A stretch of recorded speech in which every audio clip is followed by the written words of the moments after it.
welcome back to an episode of Paper Preview. I'm War Machine MJ, and I'm pretty sure I threw out my neck with that. Hurt.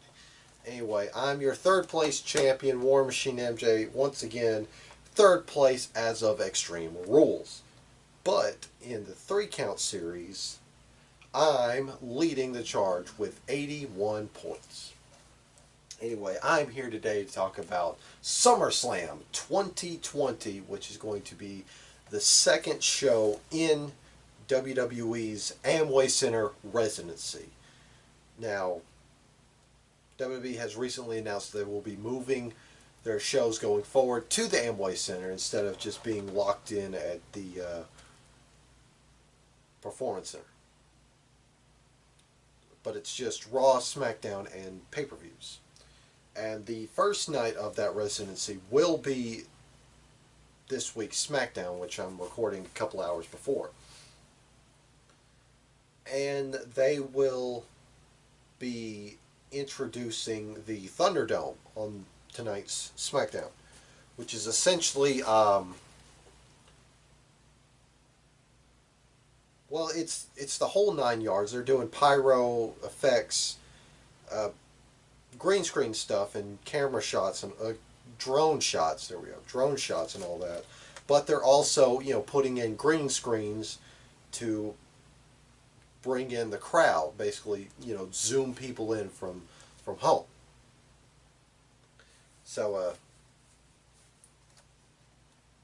yeah, that's going to be their plan going forward. I expect it to be rough as hell tonight on SmackDown, but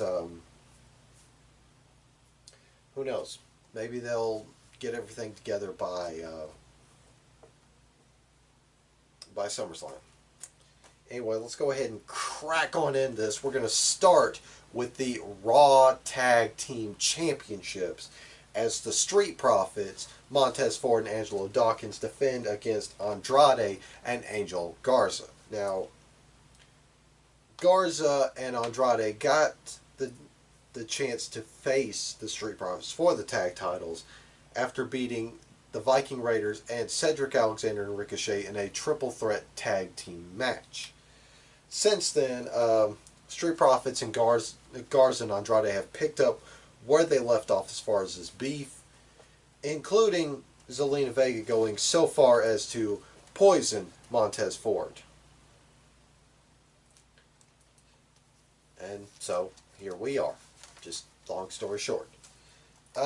We've all got Street Profits, but once again, we're doing the confidence system, so our points differ. Rodimus has got 4 points on the Street Profits. Malcolm's got 7 points on the Street Profits. And I've only got 2 on the Street Profits. Next will be for the new United States Championship. Apollo Crews, the United States Champion, defending against MVP. Now, MVP has been gunning for Apollo Crews' United States Championship, including taking a no-show victory over Apollo Crews at Extreme Rules, and claiming himself to be the new United States Championship, including his custom United States Championship that he had made personally. But the following week on Raw, Apollo Crews, well, he gave MVP a championship match that he wasn't able to give him at Extreme Rules. And Apollo Crews wound up walking away with both United States Championships, the old championship and the new championship. Since then, MVP has been singing the blues about how Apollo Crews rigged everything in his favor to beat MVP. Well, Apollo Crews just straight up won. Then this past Monday on Raw, Apollo Crews faced Shelton Benjamin one-on-one. If Apollo Crews won, Benjamin and Bobby Lashley of the Hurt Business would be left at ringside. And Apollo won. Then he was challenged by MVP, well, to to get two of his friends together for a six-man tag. But that's the thing, Apollo Crews has three friends.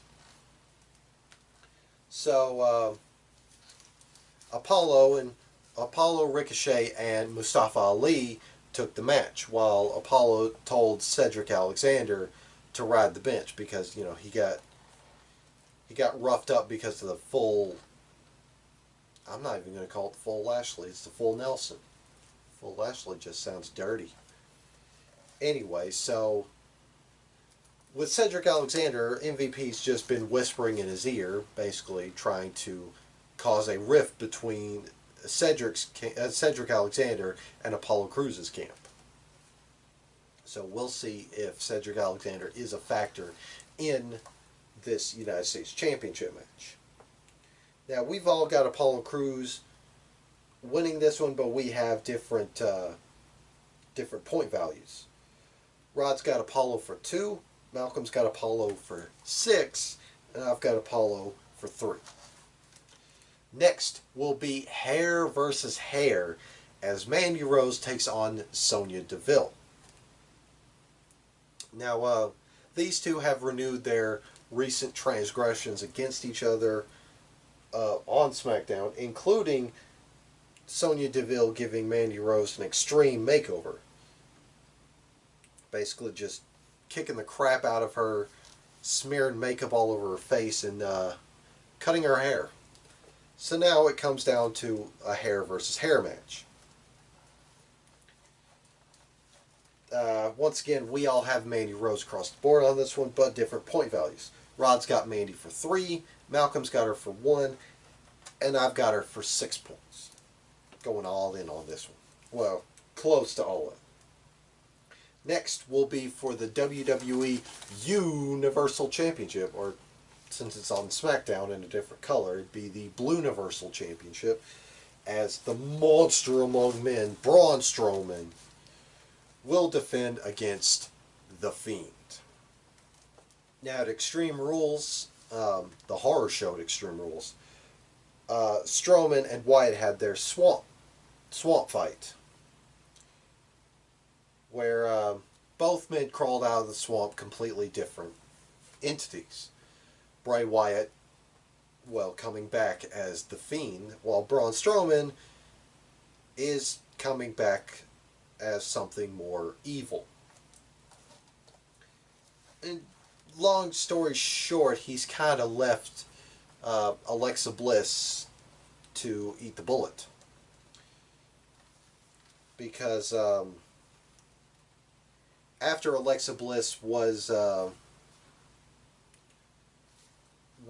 shoved aside by Nikki Cross, who was in the throes of defeat after losing her SmackDown Championship opportunity to Bayley, Alexa Bliss was then, she got mandible clawed by The Fiend. And then a week later, The Fiend tried the same thing again until Alexa Bliss kind of touched his face and he peeled away. And then Braun Strowman popped up on the screen and basically said, "You think I care about Alexa Bliss? I don't, but I'm still going to destroy you. Rawr, get these hands." Then the week after that, there was an interview with Alexa Bliss where she basically talked about her complicated situation, where she believes that her and Strowman are still friends and she's bound and determined to get answers, while she's kind of gotten a little bit of the Stockholm Syndrome with The Fiend. That following night on SmackDown, when Alexa Bliss tried to get answers for Braun Strowman, Strowman said, "Well, you thought we were friends, but in actuality, you just needed a pawn, someone you could lead by the beard, but I don't play that game, we're not friends." Then Alexa Bliss just slapped the absolute shit out of him. Just nice, meaty slaps across his big, stupid face. Trying to get him to snap out of it. And then Braun Strowman threatened to harm her. He picked her up like he was going to throw her until The Fiend arrived. And The Fiend took his sweet times, and Braun Strowman kept acting like he was going to throw Alexa Bliss until the lights finally went out and Braun Strowman did throw Alexa Bliss. Lights came back up. The Fiend was in the ring. Alexa Bliss was in the ring, and Braun Strowman was on the Titantron. Basically said, "See, I told you I was going to come back evil. Blah ha ha ha. Hands." And that leads us to this match. Rod's got the Fiend for 1 point. Malcolm's got Strowman for 2. And I've got the Fiend for 4 points. Next will be a street fight. And not just any street fight. It is also the debut of Dominic Mysterio, who will have Rey Mysterio in his corner as he takes on the Monday Night Messiah, Seth Rollins. Now I'm going to hit you guys with a little bit of history. See, let me wind the clock back 15 years ago to SummerSlam 05. That was the actual debut of Dominic Mysterio. Of course, he was in the midst of the custody of Dominic storyline between Eddie Guerrero and Rey Mysterio. And then let me just go ahead and skew the clock back 3 more years to SummerSlam 2002, where Rey Mysterio made his WWE pay-per-view debut there. So, yeah, that's kind of a nice little fact. But anyway, the story of this whole situation is Seth Rollins, since he is since his loss at Money in the Bank, has just kind of become unhinged and started terrorizing the Mysterio family, as well as Aleister Black and Humberto Carrillo. At Extreme Rules, Seth Rollins won the eye for an eye match by stomping Rey Mysterio's head into the stairs, which caused Rey Mysterio's eyeball to pop out. Fake special effects, including Seth Rollins fake puking on the outside. But Dominic Mysterio has basically had enough of the terror that Seth Rollins has inflicted upon the locker room as well as his own family. A couple weeks ago on Monday Night Raw, Dominic signed 2 contracts that night. One for a match at SummerSlam and one to be instated as a WWE superstar. Then he sat ringside as Seth Rollins had a one-on-one match with Humberto Carrillo, which Seth Rollins won handily. Then Dominic Mysterio crawled in the ring for his pound of flesh, but he was ambushed by Murphy. And then Seth Rollins and Murphy got a couple of kendo sticks, and they beat this man. They beat this man like it was his initiation. And these weren't light as a feather kendo stick shots. These weren't love taps. No. They took an after photo of Dominic's front and back. That man was lit up. That man was lit up like he was misbehaving at a Buddhist temple. Like they whacked the absolute shit out of him. So then, this past Monday night on Raw, Rey and Dominic showed up. Rey was hot under the collar because Dominic took that much punishment. But it was all a trap, as the Mysterios got Seth Rollins and Murphy into the ring and basically just dished out kendo stick shots of their own to the Messiah and his disciple. And here we are at SummerSlam. We've all got Dominic Mysterio for this one. Rod's got Dominic for 7. Malcolm's got Dominic for 3. And I've got Dominic for 7 as well. Next will be the first of two title defenses for, well, the golden role models. Bayley and Sasha. The first one will be for the SmackDown Women's Championship, as Bayley will defend against Asuka. Now, this goes back to, well, the whole story overall goes back to Asuka's beef with Bayley and Sasha, but how this match specifically came about was 2 weeks ago on SmackDown. There was a tri-brand battle royal. Women from Raw, SmackDown, and NXT would compete for a chance to face Bayley at SummerSlam.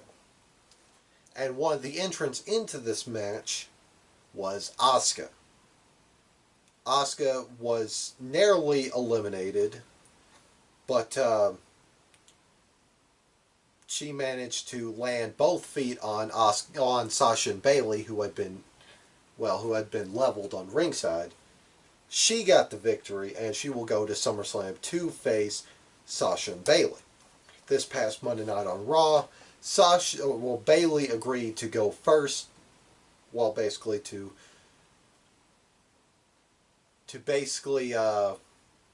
lay in the damage onto Asuka ahead of her challenging Sasha to the SmackDown Women's Championship match.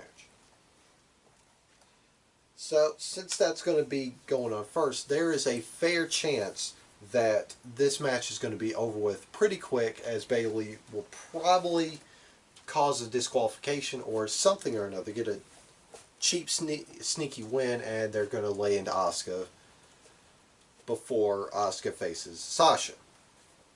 There's going to be shenanigans long and short of it.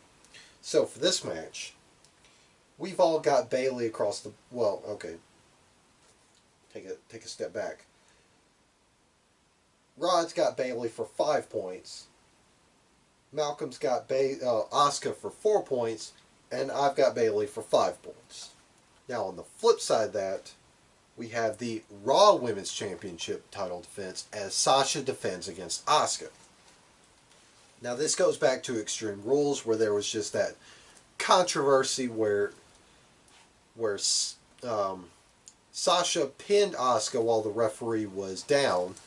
Bayley took the referee's shirt off, put it on herself, and counted the 3, which left the real owner of the belt in limbo. Until 2 weeks later, when the next night on Raw, Stephanie McMahon basically made the match. Sasha versus Asuka for the Women's Championship. The belt will be awarded to whoever if there is a disqualification or interference. So the next week on Raw, we had the match, and of course Sasha was accompanied by Bayley, and Asuka was accompanied by Kairi Sane. Kairi Sane chased Bayley to the back, and this match proceeded underway. Towards the finish of this match, Bayley was caught beating down on Kairi to, well, an excruciating degree. Asuka, torn between helping out her best friend or winning the title, well, gave up the title to help her best friend. We get the news later on that Kairi would be at a commission, and Asuka would be on a warpath. So Asuka secured her victory, or secured her match at SummerSlam by beating Bayley on Raw a couple weeks ago. So here we have this match. Now the other thing to take in consideration is there is a network special the week after SummerSlam. It's Payback, I believe that's the name.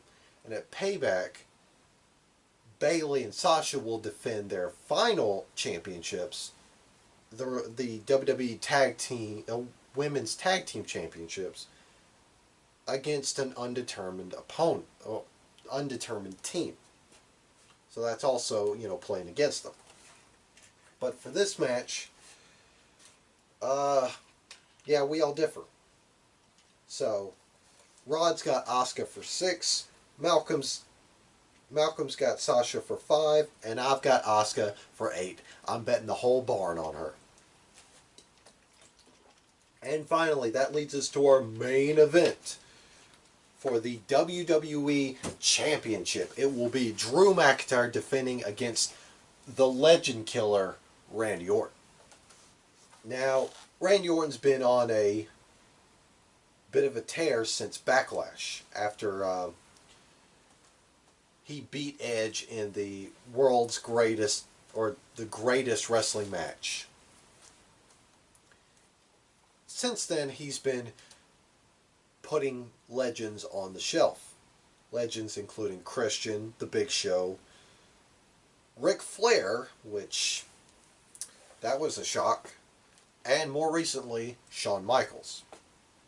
Now, he has RKO'd and punted and, you know, did his usual thing.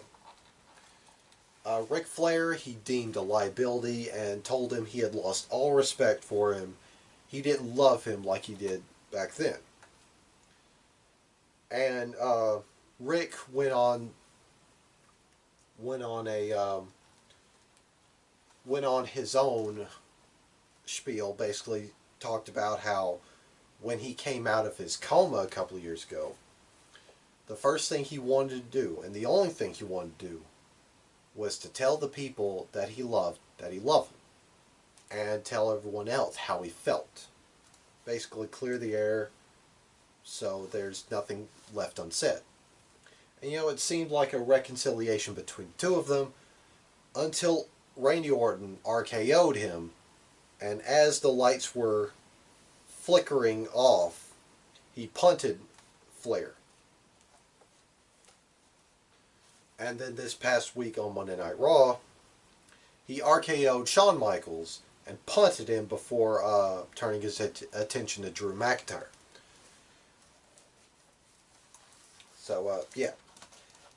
And one thing to consider before I go into who we picked for this match, the tagline for SummerSlam is, "You won't see it coming," which I think will play into this McIntyre-Orton match.